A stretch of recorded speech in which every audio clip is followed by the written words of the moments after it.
They sent a foreclosure notice on my 120-year-old farmhouse over a $47 late fee. I smiled, walked into their HOA meeting, and dropped a folder on the table. Funny, I said, because technically, you all pay rent to me. Then I showed them the bank charter, with my name as CEO. My great-great-grandfather built this farmhouse in 1904. Hand-hewn beams, wraparound porch, soil that's fed our family through droughts and depressions. For 5 generations, we've lived off these 30 acres. Chickens at dawn, corn by summer, silence you can't buy. Then Harmony Pines arrived. Gated, granite countertops, HOA covenants thicker than a phone book. Suddenly, my weathered barn was a visual nuisance. My rooster, noise pollution. I kept quiet. After all, they didn't know I wasn't just a farmer. I founded Prairie Trust Mortgage, the bank that quietly financed 80% of their dream homes. And if Grandma's pink Cadillac was stolen, the HOA blamed her, then I stepped in, taught me anything, it's this. Some people only learn respect when you hold the keys to their castle. I missed one HOA payment, $47, while recovering from emergency appendectomy surgery. No call, no warning, just a certified letter. Notice of lien for chronic non-compliance. A week later, another envelope, intent to foreclose on non-conforming structure. Their president, Linda Cho, stood at the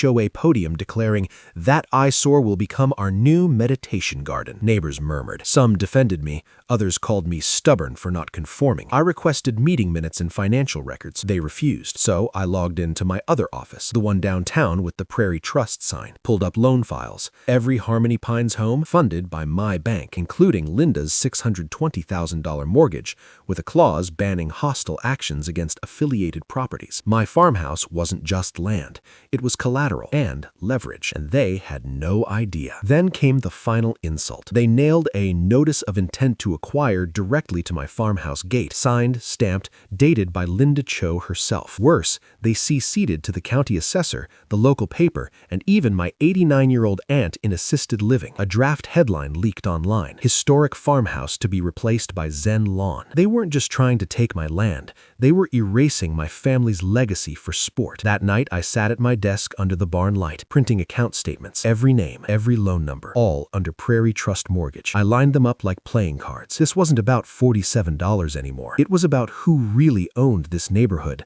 and who had the power to destroy lives with a pen. And soon, they'd find out. I walked into the next HOA meeting not in boots and flannel, but in a charcoal suit, Oxford's polished, leather portfolio in hand. Linda Cho smirked from the head of the table.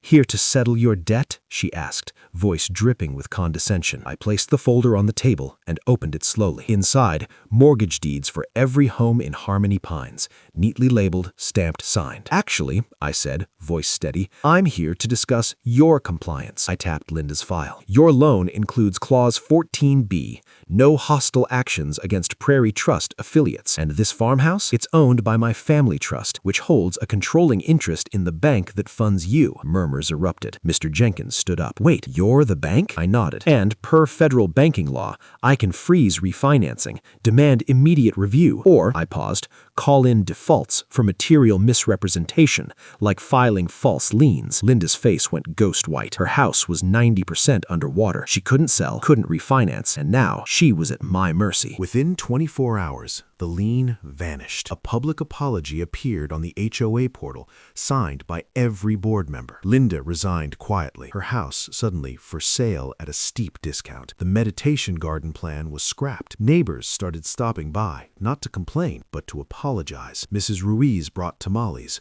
Old Man Jenkins offered to help rebuild my fence. I waived all late fees for Harmony Pines homeowners, but added one new covenant: respect historic land. No more erasure, just coexistence. And if Grandma's pink Cadillac was stolen, the HOA blamed her, then I stepped in, taught me anything, it's this: justice isn't about revenge. It's about making sure no one else gets treated like they don't belong on their own soil. If your land, home, or heritage has ever been targeted, comment your story below. Smash like, subscribe, and hit the bell.